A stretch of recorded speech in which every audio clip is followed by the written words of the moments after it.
ಮೊಳಕಾಲ್ಮೂರು ತಾಲ್ಲೂಕಿನ ರೊಪ್ಪ ಗ್ರಾಮದ ನಿವಾಸಿ ಸಿ. ಶಿವಾರೆಡ್ಡಿಗೆ ಜೀವಾವಧಿ ಶಿಕ್ಷೆ ವಿಧಿಸಲಾಗಿದೆ.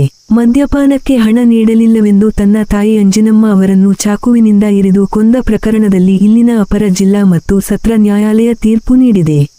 2023 ನವೆಂಬರ್ 25ರಂದು ನಡೆದ ಈ ಕೃತ್ಯದಲ್ಲಿ ತೀವ್ರ ಗಾಯಗೊಂಡ ಅಂಜಿನಮ್ಮ ಚಿಕಿತ್ಸೆ ಫಲಕಾರಿಯಾಗದೆ ಮೃತಪಟ್ಟಿದ್ದರು.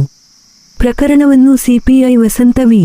ಅಸೋದೆ ಮತ್ತು ರಾಂಪುರ ಪಿಎಸ್ಐ ಮಹೇಶ್ ಲಕ್ಷ್ಮಣ್ ಹೊಸಪೇಟೆ ತನಿಖೆ ನಡೆಸಿದ್ದರು.